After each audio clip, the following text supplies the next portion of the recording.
Y ayer estaba predicando en una congregación, un aniversario, tuve un conflicto de agenda, había tenido un compromiso acá, quiero cortarme las venas, pero no lo hago. No. Tuve que decidir y cuando vi todo lo que habían preparado en esa congregación, dije, bueno, voy acá, me la tienen que perdonar de alguna forma, del otro lado no me la van a perdonar. Y fui, no me arrepiento, fue un tiempo de Dios, toda una comunidad boliviana maravillosa, estaban con sus ropas típicas, cantando en quechua. No se imaginan lo hermoso que era, con las diferentes cuerdas, un acordeón, una presencia de Dios. No entiendo ni jota de quechua, no entiendo nada de quechua, pero te puedo asegurar que el Espíritu de Dios es así, no importa el idioma, no importa la cultura, el estilo. Me pareció que viajé por el túnel del tiempo, 30, 40 años atrás, cuando era recién convertido, en los aniversarios, que cada anexo aparecía con su gente cantando. Me sentía en el cielo. ¿Por qué? Porque lo espiritual no se ata a ninguna cultura.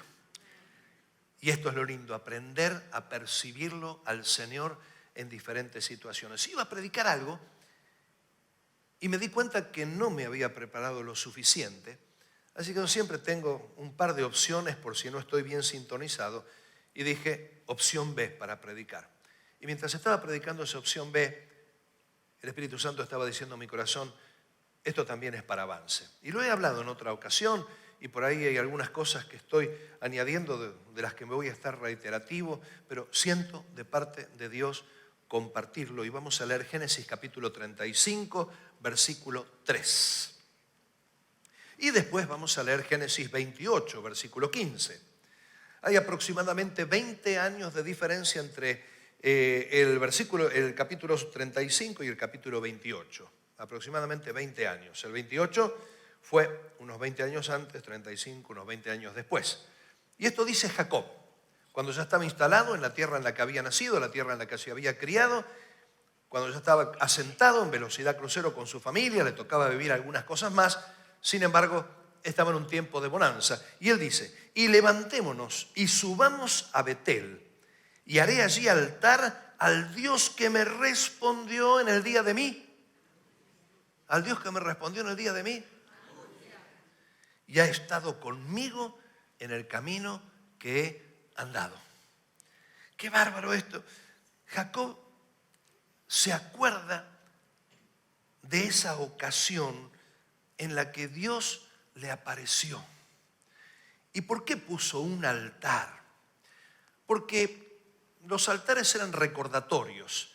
Eran lugares donde se ofrecía sacrificio. No se podía ofrecer sacrificio sobre el piso, había que hacerlo en una especie de mesa, y las mesas naturales eran las piedras, y sobre esas piedras se ofrecía sacrificio, y se les llamaba altares porque se elevaban sobre el piso y porque se elevaba el humo como una ofrenda para Dios. Y estos altares también se transformaban en monumentos recordatorios de experiencias que habían tenido, apariciones que habían tenido. Dios me habló en este lugar. ¿Viste cuando tenés el celular que hay lugares donde no hay buena señal? De pronto te encontrás con gente que está hablando así, de esta manera, y otros que, a ver, espera, a ver acá, así, acá tengo mejor señal. Y ya elegís esos lugares. ¿Sabes qué son lugares en los que vas a hablar? Bueno, esos altares eran un poquito como los lugares que creían que había mejor señal. Y ahí entonces ofrecían al Señor los sacrificios hasta que unos 500 años después, unos 400 años después de este altar que levantó Jacob, aparece Moisés y Dios le dice a Moisés, tienen que salir de la tierra de Egipto y tienen que ir a esa tierra prometida donde Jacob había levantado los altares, pero ahí van a erigir un tabernáculo, una tienda, una carpa. ¿Por qué una carpa? Porque iban a estar peregrinando 40 años en el desierto y esa carpa tenía que armarse y desarmarse en cada avance que estaban dando. Ahora, esta carpa tenía una gran división en el santuario que se dividía entre el lugar santo y el lugar santísimo. El lugar santísimo era ese lugar que estaba velado con un velo que impedía ver adentro, porque se suponía que ahí estaba la presencia de Dios, como para que la gente tuviera conciencia que detrás del velo estaba esa presencia de Dios y que nadie podía aparecer de improviso que iba a caer fulminado. No sé si alguna vez te pasó que fuiste a una fiesta y te vestiste más o menos y de pronto te encontrás que todo el mundo está de etiqueta y vos decís, me vine hecho un poligrillo. ¿Te pasó alguna vez eso? Que decís, yo que me vine así, me dijeron sencillito, y mira cómo están todos ahí, están todos de smoking y yo estoy de musculosa. Decís, ¿qué hago yo acá? Bueno, cuando uno se enfrenta a la perfección de Dios, uno se siente peor que musculosa. Uno se siente desnudado en la presencia de Dios y con todas las impurezas. Así que el lugar santísimo marcaba la idea de la presencia de Dios. El hombre tiene que ser santo, pero Dios es santísimo.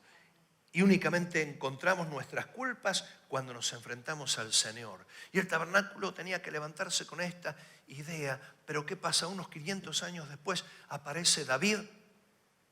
Y David dice, yo quiero que el tabernáculo, cuando ya estaban en la tierra prometida, se levante el tabernáculo en Jerusalén, en el monte de Sión, en el lugar más alto. Ahí va a estar el tabernáculo. Y lo levantó el tabernáculo en ese lugar. Ahí quedó hasta que Salomón, en la siguiente generación, edifica un templo. Y el templo tenía la misma temática. Lugar santo, hasta donde llega la gente. Lugar santísimo, donde está Dios. Y ahí estaba la presencia de Dios. Así que el altar, el lugar santísimo del tabernáculo, el lugar santísimo del templo, eran lugares de la presencia de Dios, donde en el altar cualquier persona lo hacía, en el tabernáculo y en el templo los sacerdotes ofrecían sacrificio y proveían un animal sin mancha. Y como lo dije en otras ocasiones, aparece Jesús unos cuantos años después. Unos 1000 años después, aparece Jesús y Él dice, destruyan este templo y en 3 días lo voy a levantar. Y en Jesús se unieron el templo, porque Él era el templo, el sacerdote, Jesús mismo era el sacerdote, según el orden de Melquisedec, y el sacrificio, porque Jesús mismo era Cordero de Dios. Es como que todo se concentró en Jesús. Pablo habla de nosotros como que vivimos en un tabernáculo, como que estamos en un tabernáculo, nuestro cuerpo comparado a una carpa que de tanto peregrinar se va desgastando. Por eso dice en Corintios, si este tabernáculo se deshiciere, tenemos un edificio no hecho de manos en los cielos, dando a entender así como el templo, una vez que Israel estaba en el lugar definitivo, necesitaba un templo definitivo. Una vez que nosotros estemos en nuestro estado definitivo, tendremos un templo definitivo. Así que no te preocupes si sos feo.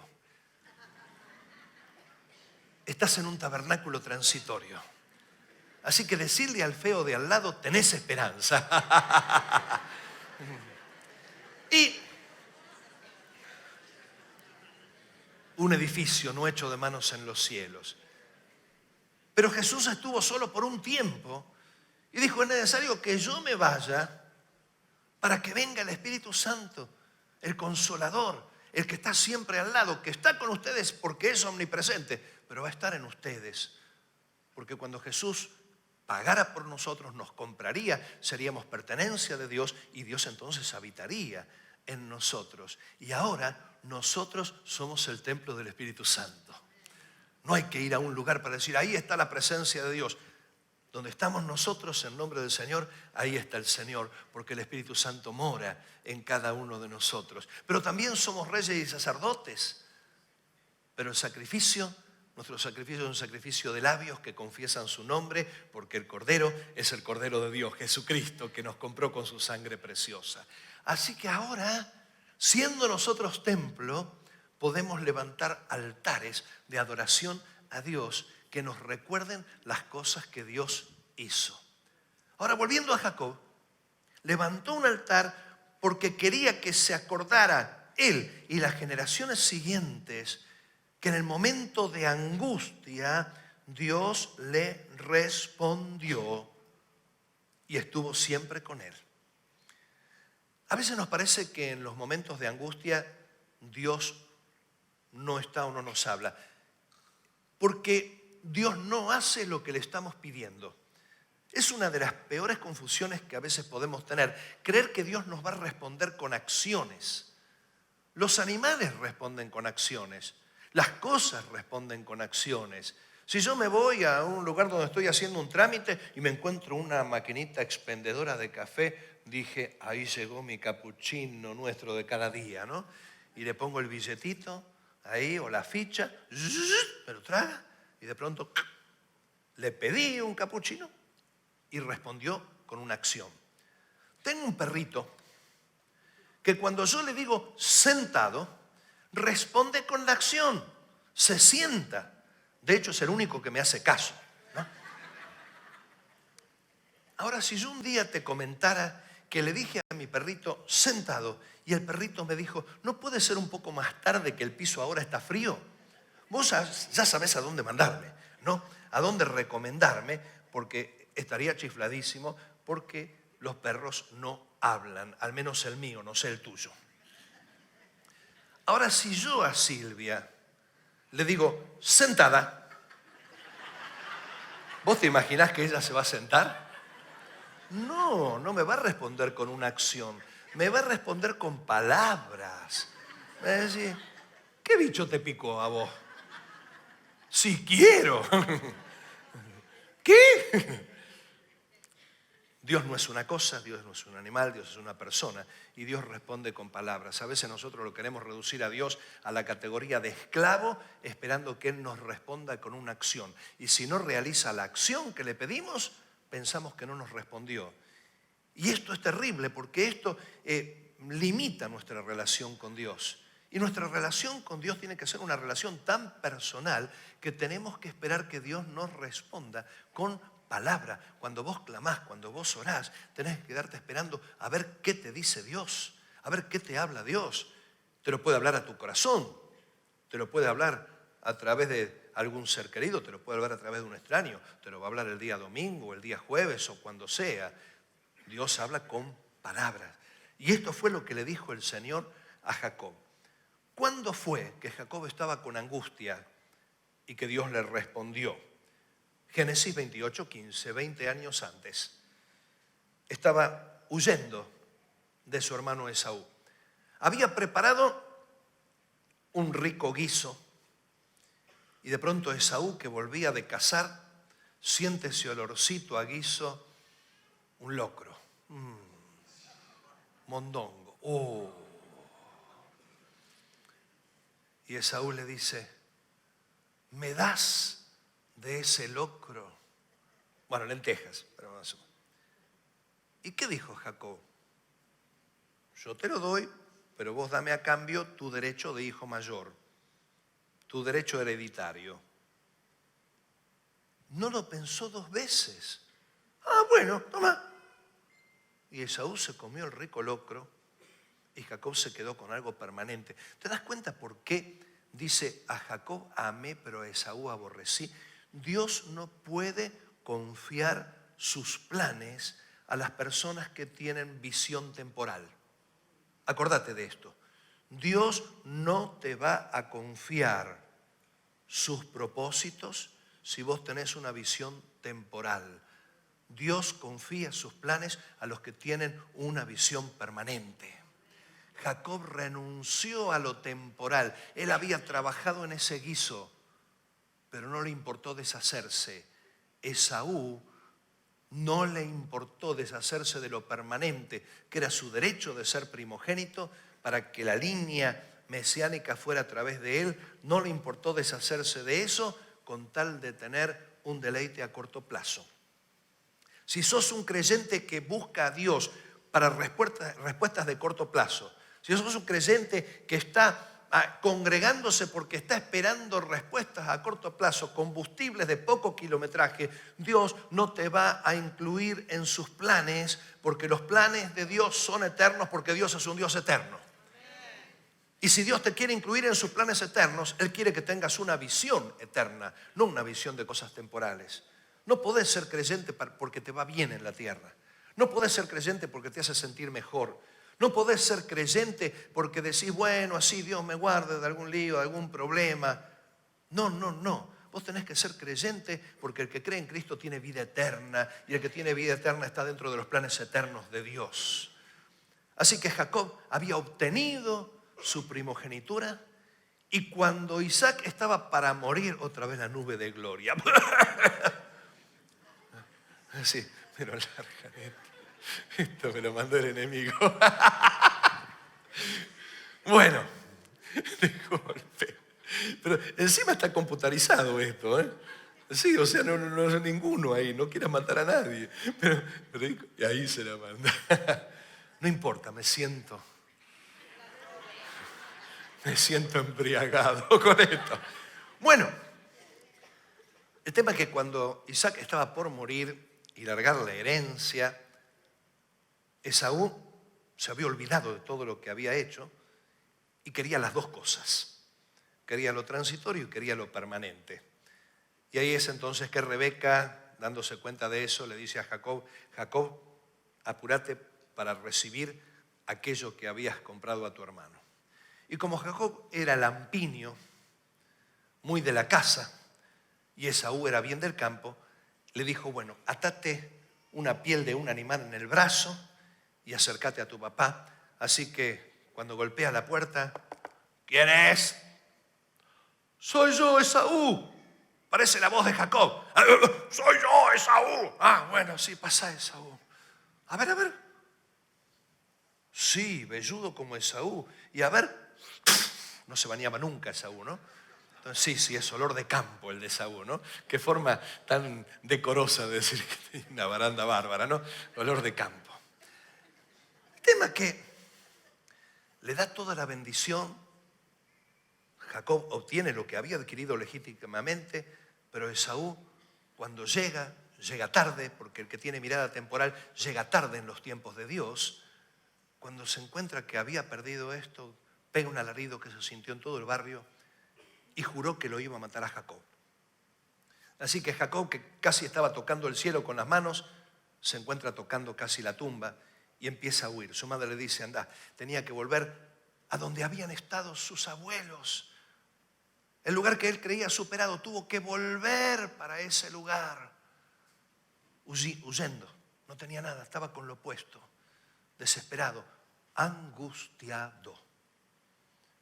¿Qué es la angustia?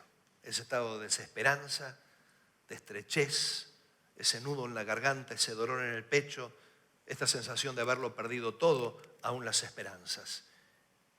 Y ahí se duerme sobre una piedra y de pronto en ese sueño ve los cielos abiertos, una escalera que del cielo a la tierra se tira y ángeles que subían y bajaban. Y en medio de esa visión Dios le dice: he aquí, yo estoy contigo y te guardaré por donde quiera que fueres y volveré a traerte a esta tierra, porque no te dejaré hasta que haya hecho lo que te he dicho. Y cuando Jacob despierta, dice: qué terrible es este lugar. Ciertamente Dios estaba aquí y yo no lo sabía. Y esto que Jacob dice tiene tanto que ver con nuestras realidades. En medio de las angustias no nos damos cuenta que Dios está al lado. ¿Te parece que Dios está lejos? ¿Te parece que Dios se olvidó de vos cuando estás pasando por las angustias? Pero un día te vas a dar cuenta que Dios estaba ahí, vos no lo sabías. Te vas a dar cuenta que el Señor nunca te abandonó. Por eso la fe es necesaria en medio de la angustia. Porque la fe nos hace ver lo que no podemos ver. No siento nada, no percibo nada, no veo nada, pero por la fe yo sé que Dios está aquí. Esto tuvo que darse cuenta Jacob y dijo: esto es nada menos que casa de Dios. Por eso le puso Bet-El. Bet es casa, Él es Dios, casa de Dios y puerta del cielo. Pero Dios le dio 4 promesas que muy brevemente te las quiero compartir, que fueron las promesas que Él se apropió y que le permitieron caminar el resto del camino con victoria a pesar de las luchas. Y la primera promesa fue la promesa del favor de Él. Le dijo: yo estoy contigo. Ahora no es yo estoy contigo, yo estoy al lado tuyo. Yo estoy contigo quiere decir yo estoy de tu parte. Yo estoy a tu favor. Yo estoy de tu lado en cualquier situación. Y esta había sido la misma promesa que Dios le había dado a Abraham y que Dios le había dado a Isaac. Por lo tanto, Jacob se empezó a sentir heredero de la promesa porque sabía que su abuelo y su padre le habían dicho, Dios dijo que estaba de nuestro lado. Estuvieron en tierra de extraños, tuvieron que mirar a Egipto en algunos momentos y después volver. Se sintieron muy mal, pero algo los mantenía en pie. Yo estoy contigo, yo estoy de tu lado, yo estoy de tu parte. A veces cuando estamos pasando momentos difíciles y no sabemos cómo va a terminar la historia, no sabemos qué va a ser de nuestra vida, no sabemos qué va a ser de nuestra salud, acordate, Dios está con vos. ¿Cuántos tienen celular? No te voy a criticar, tranquilo, tampoco te lo voy a chorear, no. Bien. ¿A cuántos se les cayó alguna vez el celular? ¿Quién no? No, un minuto de silencio por los celulares caídos, ¿no? Esta pregunta es más personal. ¿A cuántos se les cayó? Bueno, ya saben dónde, ¿no? Algunos lo sembraron y otros lo bautizaron. ¿A cuántos se les cayó ahí? Te lo explico en el inodoro. ¿A cuántos se les cayó en el inodoro? Veo, wow, tremendo, tremendo. ¿Qué hiciste? Dijiste, hasta la vista, baby. ¿Alguno hizo eso? No. Vos dijiste, es un smartphone. Todavía lo estoy pagando. Te arremangaste, lo sometiste al rito de la purificación, lo pusiste con arroz, usaste manos libres durante un tiempo, la gente no sabía por qué hablabas así. Y después de un tiempo te atreviste a acercarlo a la cara. ¿Por qué? Porque todavía lo estoy pagando. ¿Cómo lo voy a soltar?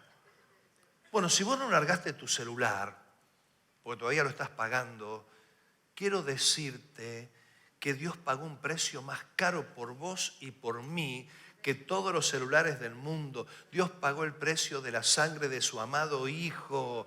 Por lo tanto, el que no escatimó a su propio Hijo, ¿cómo no nos dará con Él todas las cosas? Por eso, si Dios es por nosotros, ¿quién contra nosotros?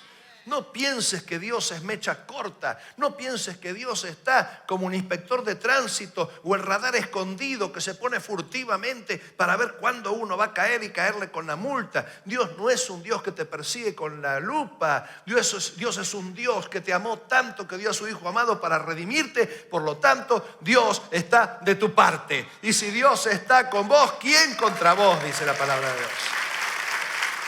Ahora, esa no fue la única promesa, la promesa de protección. Porque le dijo, te guardaré por donde quiera que fueres. ¿Qué quiso decirle con esto? Jacob no tenía la Biblia terminada como vos y yo. Era uno de los principales o primeros protagonistas que hicieron parte de la Escritura. Hoy nosotros sabemos bastante quién es Dios, qué quiere, qué no quiere, qué le gusta, qué no le gusta, qué espera de nosotros, qué no espera de nosotros, lo que hace, lo que no hace. Todo lo sabemos de Dios, o casi todo, tantas cosas, y esto nos lleva a orar y buscarlo. Pero Jacob en ese tiempo, que estaba escribiendo las Escrituras, estaba aprendiendo a saber quién era Dios. Todos los días Dios nos sorprendía con una acción que por tenerla registrado ya no nos sorprende tanto a nosotros. Así que Jacob todavía no entendía del todo si Dios es un Dios omnipresente que está en todas partes o si Dios se queda en cierto territorio. Porque en Canaán, la tierra donde Jacob nació y se crió, creían que los dioses eran territoriales. Un dios de aquí, otro dios de allá, otro de acá. Entonces Jacob dice, bueno, cruzando el Jordán, ¿me acompañará Dios? ¿Hasta dónde se queda Dios y me dice, chau, que te vaya bien? ¿Hasta dónde se queda Dios? Es decir, Jacob tuvo que dejar su zona de seguridad, de confort.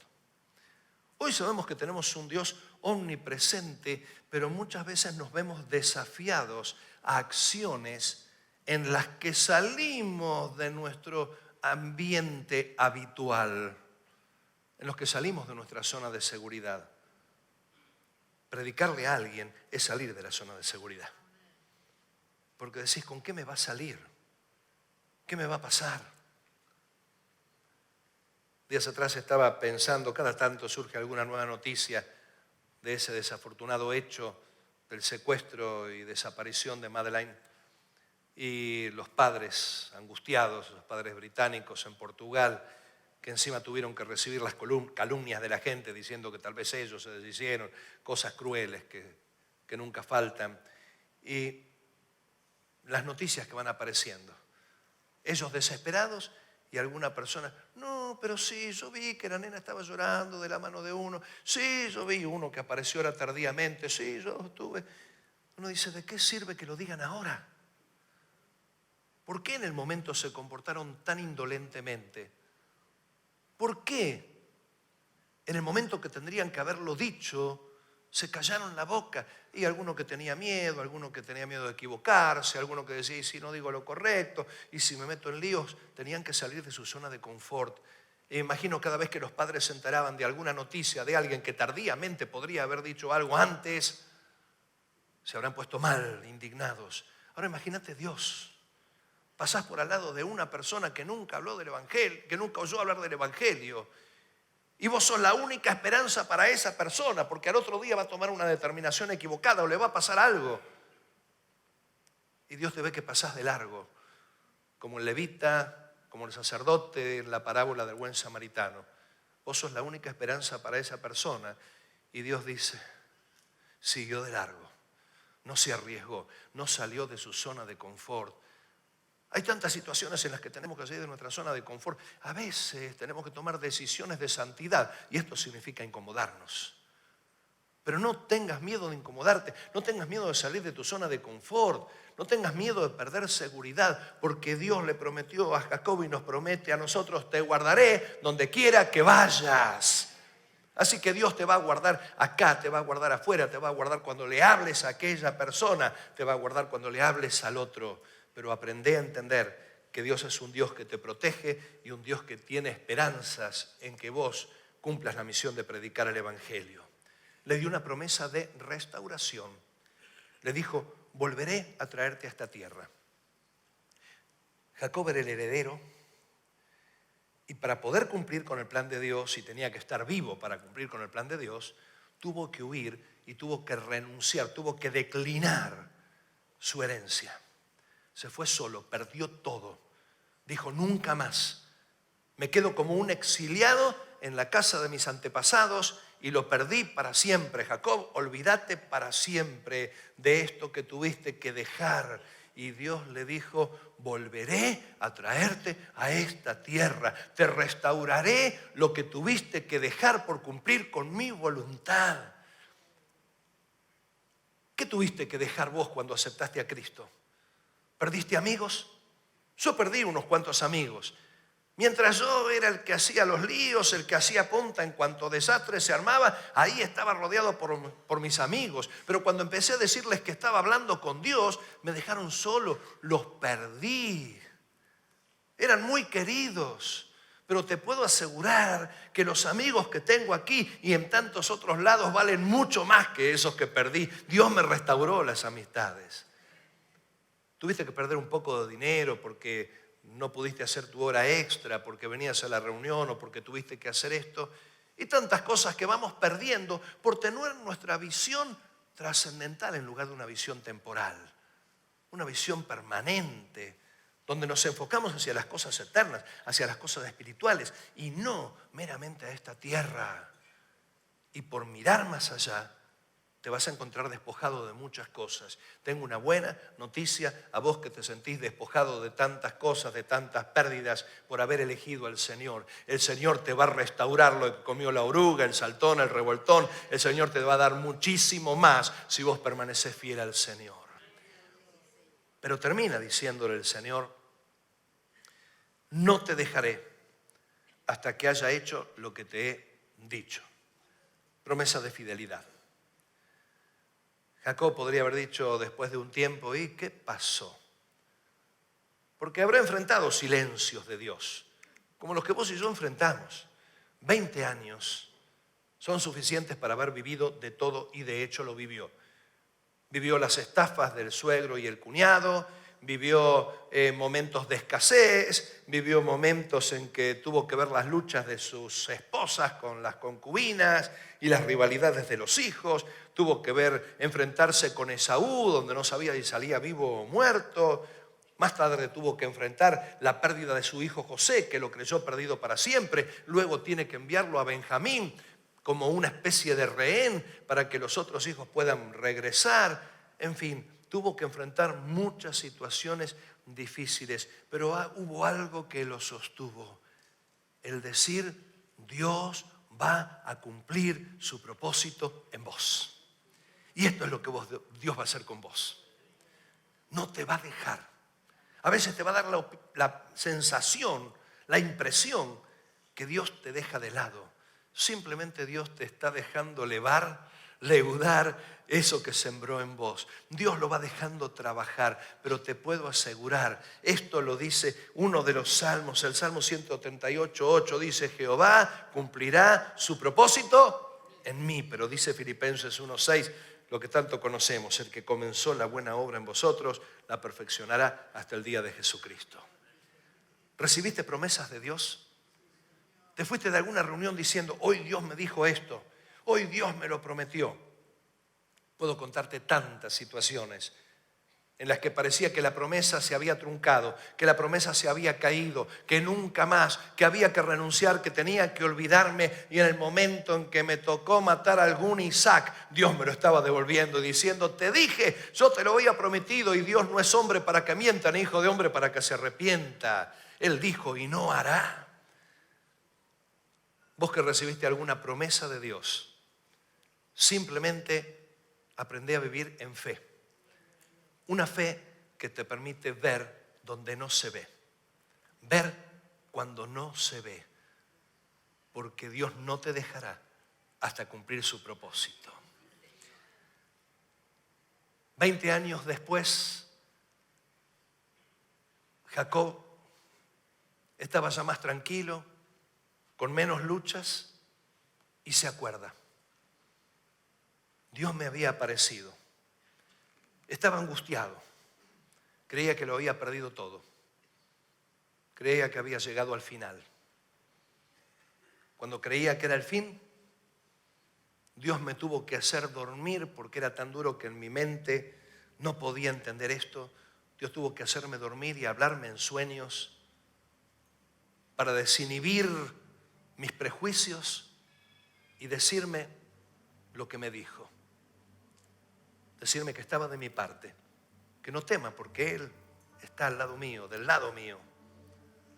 Decirme que aunque me vaya al otro lado del mundo, Él iba a estar protegiéndome y cuidándome. Decirme que me iba a restaurar todo lo que creía perdido para siempre. Decirme que no me iba a soltar la mano hasta no cumplir todo su propósito, y después me recibiría en gloria. Y cuando Jacob pensó en esa palabra, Dios no hizo nada, simplemente le habló.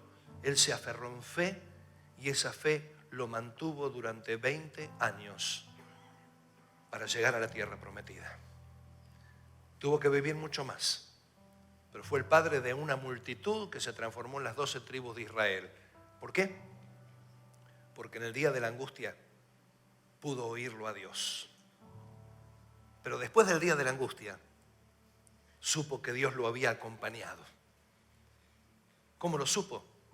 Si le pasaron cosas feas durante ese tiempo. Lo supo por fe. Lo supo por fe. Cerra tus ojos por un momento.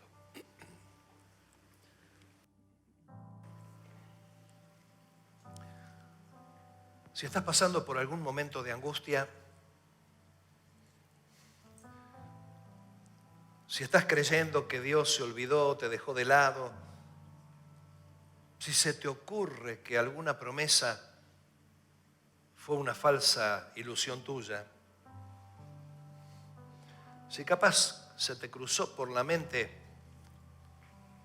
que Dios está atendiendo al de al lado y no a vos, en esta mañana Dios dice: no te olvides del altar. Hacé de tu vida un altar para recordar lo que te prometí. Hoy es día en que el Señor te está diciendo, aferrate a mi palabra, no a las acciones, no a mis hechos, no a las circunstancias. Aferrate a mi palabra y créela, porque lo que yo prometo, yo lo hago. Y sostenete en fe en medio de las circunstancias difíciles de la vida. Y ponete a pensar, si todavía estás en esta tierra de aquí a 20 años, vas a mirar como Jacob hacia atrás y vas a decir, Dios nunca me abandonó.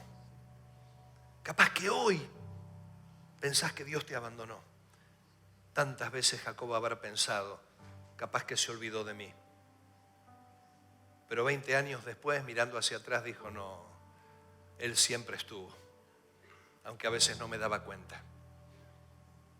No esperes darte cuenta que Dios está, simplemente créelo, porque Él está, porque le costaste un precio muy alto y porque Él tiene un plan con tu vida. Simplemente programate para los planes eternos de Dios y no solo para las cosas temporales. Oramos al Señor y en especial vamos a orar por aquellos que están pasando por angustias. Levanten la mano los que están pasando por angustias. Dios está con vos. Dios está a tu lado, aunque no te des cuenta. Él está de tu parte. Él te va a guardar aún en donde no te imaginás. Él te va a restaurar lo que perdiste. Él no te va a dejar. Señor, gracias por estar siempre con nosotros. Gracias, Señor, porque nuestras vidas son altares. Nuestras vidas son antenas de tu presencia. En nuestras vidas se acumulan las memorias de tantas cosas que hiciste. Y aún tenemos memoria de momentos en los que creíamos que no estabas, pero estabas y no lo sabíamos. Hoy podemos darnos cuenta. Señor, te pido que pongas tus manos sobre aquellos que están pasando por diferentes angustias. Señor, que hoy puedan verte por la fe y que juntos podamos caminar por la fe, aunque las circunstancias nos digan lo contrario, sabiendo que esa buena obra que empezaste la vas a perfeccionar en Jesús y que no va a quedar truncada. En el nombre de Jesús. Amén. Amén. De su gran poder en mi vida, permitir que Él se deje ver. Cristo es mi Señor.